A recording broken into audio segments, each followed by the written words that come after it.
the deserts of Sudan and the gardens of Japan, from Milan to Yucatan, every woman's, every man.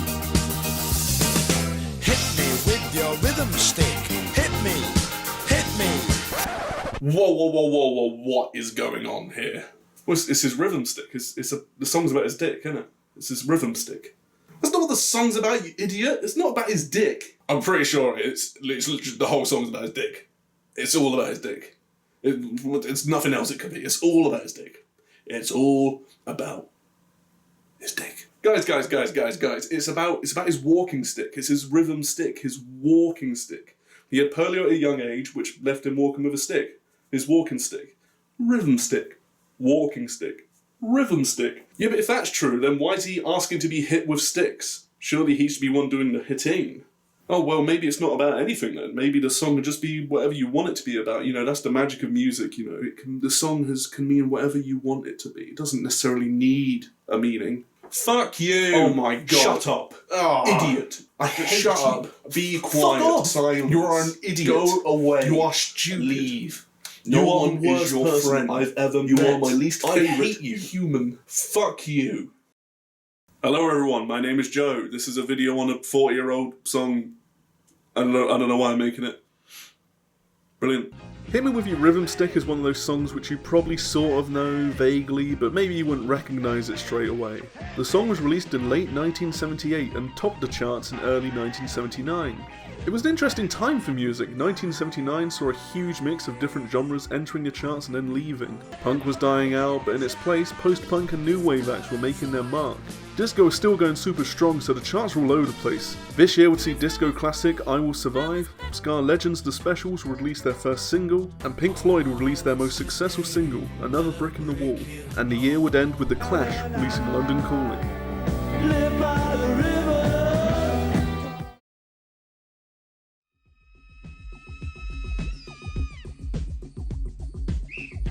I really don't think a song like this could exist at any other time. You've got this crazy funky intro, this ridiculous bass line throughout, a guy playing 2 saxophones at the same time, and about 300 other things happening at once. It's a busy song. It's a really, really full, busy song. And on top of this, you've got Dury's vocals. Of Tiger Bay, on the road to Mandalay. Hit me with your rhythm stick, hit me. Hit me, 2 fat persons, click, click, click. Hit me, hit me, hit me. It's kind of hard to explain Ian Dury's vocal style. On one hand, he barely even seems to be singing some lines. I've seen it referred to as speak singing before, but I think that's unfair to describe it. We see Dury go from a low, gravelly spoken word to yelling at the top of his lungs later on in the song. I also really like how he just throws entire lines in German and French, going with the theme of going around the world. Je t'adore, ich liebe dich. Hit me, hit me, hit me. However, that's the big question here, isn't it? What's this song about? Granted, it doesn't really need to be about anything, but when Dury screams, Hit me. I feel it, but I don't really know what I'm feeling. It's clear that this song is meant to be a sort of jam session for the Blockheads, and the lyrics are hardly a grand poem or anything, but let's look at them anyway, because why not? Alright guys, it's time to address the elephant in the room. I don't think this song is about Ian Dury's dick, or anyone's dick for that matter. I know that may be a bit controversial, but I have some kind of reasoning to back it up, and I've been listening to a lot of his records over the past couple of weeks or so, and I've come to one simple conclusion. If he wanted to talk about something rude or crude, he would just outright just say it. Arseholes, bastards, fucking cunts and pricks. She took me to the cleaners and other misdemeanors, but I got right up between her rum and her ribena. Her tits had dropped, her arse was getting spread. Screw them for old eyelids, get slush and go berserk. I think the line is more of just a funny innuendo. It's a cheeky joke that fits in perfectly with Dury's sense of humour. It's not the be-all and end-all of the song, but I can imagine him saying something like, "Kinda sounds like I'm talking about my willy." I've seen quite a few people think of this song as referring to his walking stick as well. Ian Dury suffered from polio at age 7, which affected his left arm, shoulder and leg. But again, it doesn't really track with the rest of the song very well. The idea that Dury is travelling around the world beating people with his walking stick is a very bizarre image, and I just don't think it makes any sense at all. I guess the idea is that he's turned his walking stick into a rhythm stick of some kind, so it begins to make more sense, but again, I don't think it's the biggest thing I take away from the song. Plus, one of Dury's biggest traits was not letting his illness defy him. One of his more controversial songs is a protest song against the UN, called Spasticus Autisticus, which was made in retaliation to the UN designating 1981 as International Year of Disabled Persons, which Dury viewed as patronising. The song repeats the same line over and over, and there's a few lines about how Ian perceives the movement. This song was immediately banned from the BBC and definitely affected Dury's career for the worst. However, he stuck to his guns the whole time, even performing the song a few times later in his career. The song was even used in the London Paralympics in the opening.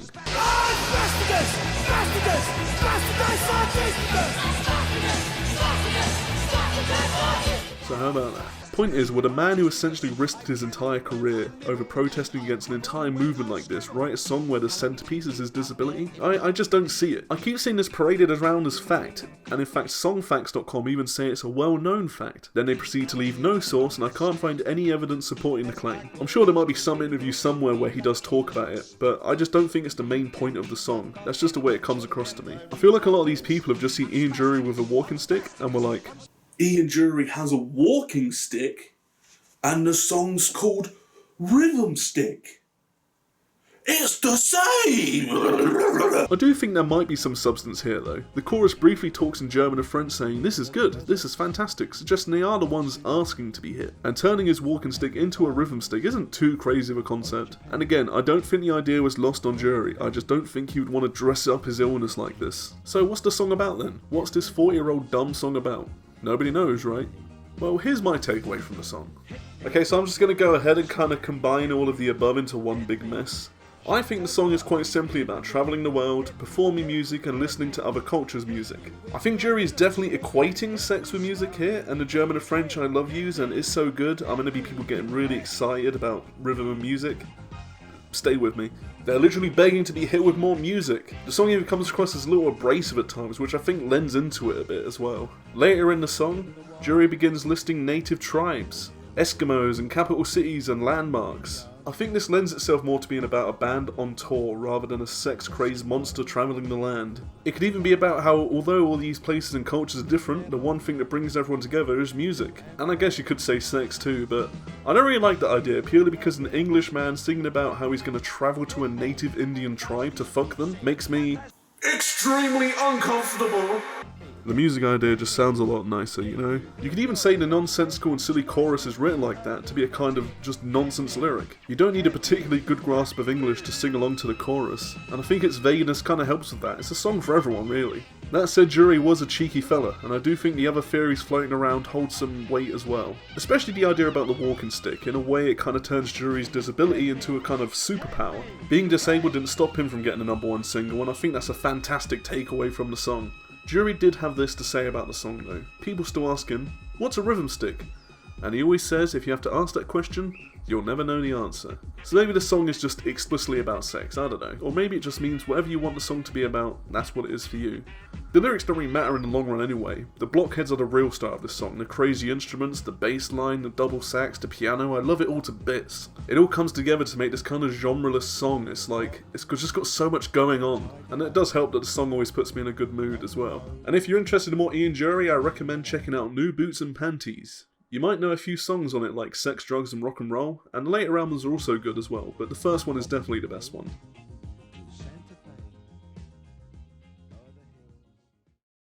Thanks for watching the video guys, really appreciate it. If you want to like and subscribe, that really helps me out, but seriously, please do. If you came in from a video show, welcome to my new little home, my new little place to shove vids out. I'm trying to do them quite frequently, you know, we'll see. If you completely disagree with me and think I'm an idiot, please let me know down in the comments. I won't be offended. I know that a lot of this stuff is just subjective, it's how you interpret the songs, and throughout the years, Dury said different things what the song could be about, so, you know, let's talk about it. I think it'll be fun. I think it's a fun song, and I think it's fun hearing what people think about it. But yeah, thanks for watching. I'm going to try and get another video out soon. I've got a couple of ideas floating around. I'm not sure which one I want to do first, but I've got a pretty good inkling which one it is. But Well, yeah, that sums it up really, doesn't it?